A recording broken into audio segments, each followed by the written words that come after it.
Okay, we're finally here in Paris Disney, and it has been a crazy trip. This is one of our little things we do sometimes that make us just a little bit out of the ordinary and a little bit nuts, because we're just doing one day here at Paris Disney. We got cheap Virgin Atlantic flights over when they were running a sale for only 10,000 points each. And so we thought, well, we got a few days, why not just take a crazy trip? Come for the weekend. Yep. So we're here finally. It has been a really, really kind of painful trip. You notice my glasses have some tape. I sat in a massage chair on my glasses, broke them. And let me tell you, if you break your glasses in an airport, nobody can fix them. Nobody can fix them. So that was one thing. And then we get on the plane and we're getting ready to try to go to sleep. And my player 2 decides to spill water all over me. So not I'm a wet. drop on me. Not a drop on her, but all over me. And then we get here and we decide, well, we're going to come over to Disney Springs. We've got a few hours to maybe get something to eat. And we're waiting for the bus, looking at our phones. And apparently the buses stop at the hotels for 30 seconds and only. We missed it. We were literally running out there for it, and it takes off without us. So we had to wait longer. Another 18 minutes for the next one. And then we get to Disney Springs, and player 2 is not the better cameraman of the group. And I dropped the camera. Drops my DJI camera. So it survived. We're still filming on it today. Everything looks all right. But after all of those things, it's all worth it. I've had a good time. He's the one that well, it's all worth it. So here we are. We're getting ready to go in. But a quick tip. Do not bring a selfie stick to Disney Paris. They threw away my nice selfie stick that I got in Florence, Italy. They threw it away. So don't bring a selfie stick. Just check before you come what you're allowed to bring, because we're just kind of about that. So we're getting ready to go into the park proper. We just went through the bag check area. Don't bring a selfie stick. Super low crowds. But the crowds are so low. It's going to be a great day.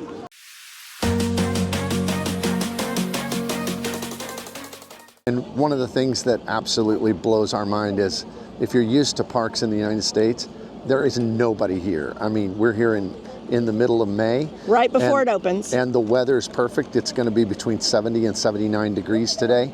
And we're here right before it opens. And there is, look around.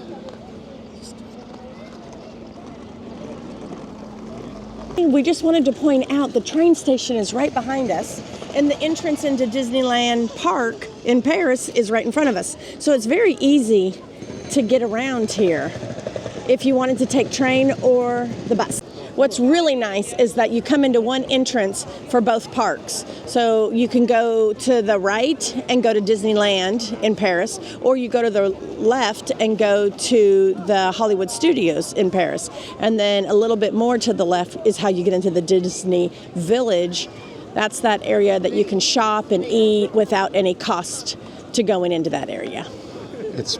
It's pretty nice, and the crowds, I'm telling you, there's like, so nice. In each queue line to get into the park, there's like maybe 50 people in each queue line. Yeah, it's kind of so unbelievable. Different than the States.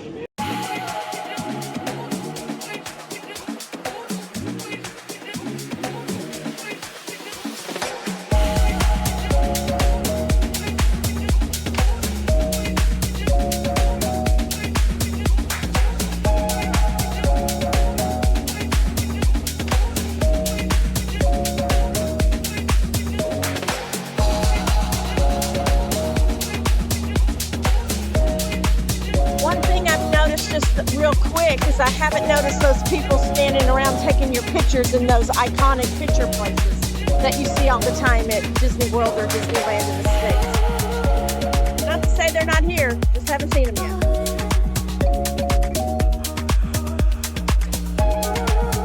Okay. In Paris.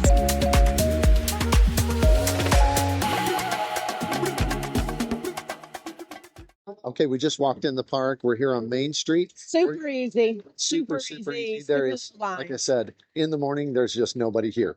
I don't know if it's a Europe thing or if this park's just not busy like the ones in the States, but we're going to find out. We're getting ready to walk down Main Street, where there's the Main Street, the Emporium, and the different shops. And we're going to show you every ride, everything we come to along the way. So let's buckle up and we'll get to it together.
So we are in Disneyland Paris, and we got here right when the park opened at 9:30, and we decided to go around just kind of clockwise. And so our first adventure was going to be in Frontierland, which we've already shown some footage in our video.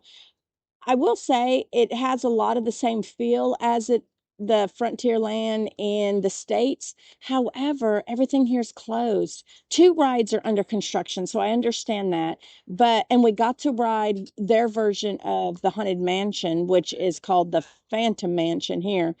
But all the eating places, all the little snack areas, the theater, Frontier Theater's closed. So it is a little weird to us. I just don't think you'd see this much of an area shut down as you would in the States. So that's kind of disappointing. But as the theme and the cleanliness and the detail, all of that is wonderful, like always. And it's coming up on 11 o'clock, and it is still just dead. Nobody here. There's nobody here. I don't know if it's a French thing or I really don't. When you're used to parks in the States, it's crazy. Yeah. I will say the Frontierland and all the details still are quintessential Disney. Yes. So it's going to feel like you're in a Disney park. It doesn't feel different. It's just like, imagine if you were in a Disney park that was about a third of the size and very few people there. So that's kind of what our experience is like. Yours may be different, but so far that's what it's like. So this is Frontierland here at Disney Paris.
Okay, we're talking now about Adventureland.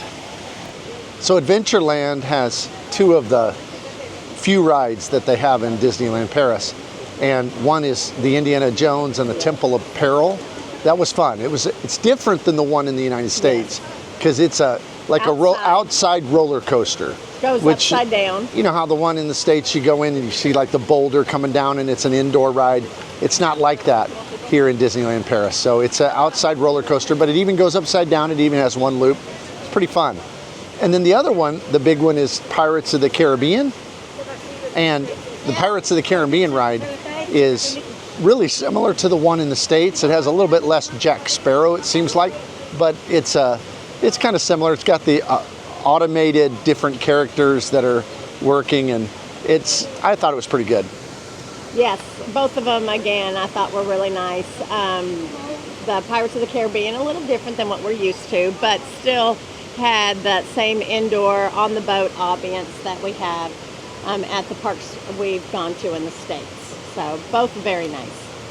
So other things in Adventureland are there's a Swiss Family Robinson treehouse for kids to go up and walk up the rope bridges and all of that. That's pretty fun. And there's this cool cave you can go through, and I took some footage of that. You saw that previously. So that's Adventureland here at Disneyland Paris.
So this is Fantasyland, and it's kind of the main part of every Disney attraction, because Fantasyland's where all the kids' rides are. So this one had Peter Pan's flying ride, it had teacups, it had the Dumbo ride, it had the big castle, and the castle's a little different than it is at the parks in the States, because you can actually go in the castle, you can go upstairs, and it says it has Belle's dormitory up there. That was kind of neat. So it's just a little different, but it is the busiest part of Disneyland Paris for sure. There's lots of food places in this part of the park, probably more places to eat than anywhere else. There is a Seven Dwarfs ride. There's also a train ride that's kind of similar to the trains you have in the other Disney parks, but really a lot smaller. And then there's also a really neat story boat ride where you get to see little miniatures of many of the Disney stories and characters. So really kind of neat overall, but definitely the busiest part, because a lot of kids in there, which is of course what Disney's all about, and a lot of parents, and so just the lines were definitely the longest of the day. And we're getting a little later in the day, and it seems like the crowds are picking up some. So now we're moving on to the last section of Disneyland Paris, which is called Discoveryland. So let's look at that together.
So we just wrapped up Discoveryland. We rode some pretty cool rides. We rode Hyperspace Mountain. It's kind of similar to Space Mountain back at Disneyland, but a little different in that it's really themed with Star Wars, and it's the most intense ride here, for sure. I mean, I got a little bit of a headache because my head was bouncing around so bad. So it was a really good thrill ride. We also rode Star Tours, which is one of those simulators that you sit in, but it was a pretty good one too. Did you like it? Yes, loved it. I thought it was fun. That's one of those where you sit down and you actually get in the simulator, but you feel like you're in the ride and flying around. So it was pretty cool. There's other things here, like we have Autotopia right here behind me. And that's like a go-kart ride. And then over here you have the Nautilus, kind of from Captain Nemo, 20,000 Leagues Under the Sea. And all that is you just kind of walk through, and it's decorated like the Nautilus is in the movie inside. It's kind of neat. So Discoveryland, it had a lot of good things. And I would say that it's probably better crowds. We only waited less than 10 minutes to ride Hyperspace Mountain, and that's probably the biggest, baddest ride here in the park. So that's really good for about 3 o'clock in the afternoon. What we're noticing is that anything that is for little kids seems to be really crowded, but anything that's more for older kids or adults, you just almost walk right on. So Fantasyland was really packed and had a lot of people, not like Disneyland packed, but in the States, but definitely for this park, it had a good amount of people. Here, again, in Discoveryland, it has a lot of people too, but not the same. We're just walking on rides. Anything that's for older people. So different feel, but it's good. Okay, to wrap up our trip to Disneyland Paris. Now we're going to go to the other park, which is Hollywood Studios. But as far as Disneyland Paris, the Magic Kingdom here in Paris, I gotta say, I'm not a big Disney guy because I don't like waiting in lines and I don't like gigantic crowds and spending a fortune. And I'll tell you, this is the cheapest Disneyland park. I think we paid maybe $120 or $100. I think we paid $100 each for both parks for the whole day. Come and go all you want. Come and go all you want. It was absolutely an awesome price for Disney. And then there's no crowds. You're just walking on lines. The food is about the same price, maybe even a little bit more reasonable than in the States. So I got to say, I'm almost becoming a Disney fan because of Disney Paris. It's my favorite Disney park that there is. Okay, so to recap, Disneyland Paris, definitely a fun day. So glad I did it. Was definitely on my bucket list. I'm growing up going to Disney, going to Disney World a lot. I've always had the States experience, so I was really wanting to do this. I definitely like it. For the pros of it is definitely not as long of lines, and it's a lot cheaper to get in and whatnot, but also you get what you pay for. And you have a lot more selection in the Disney in the States. You have a lot more food selection. You have, of course, but that comes at a price of waiting in lines and things like that. So pros and cons. I definitely would give it 10 for coming and for the good experience and the Disney experience. And anybody that's a Disney fan, you know what I mean. You do still have the manicured, perfect Disney World. However, it is smaller, not as much to choose from. So as long as you have that in mind, you won't be disappointed. If you're expecting it to be just like the States, you might be a little disappointed. Thank you for joining us on our tour of Disneyland Paris.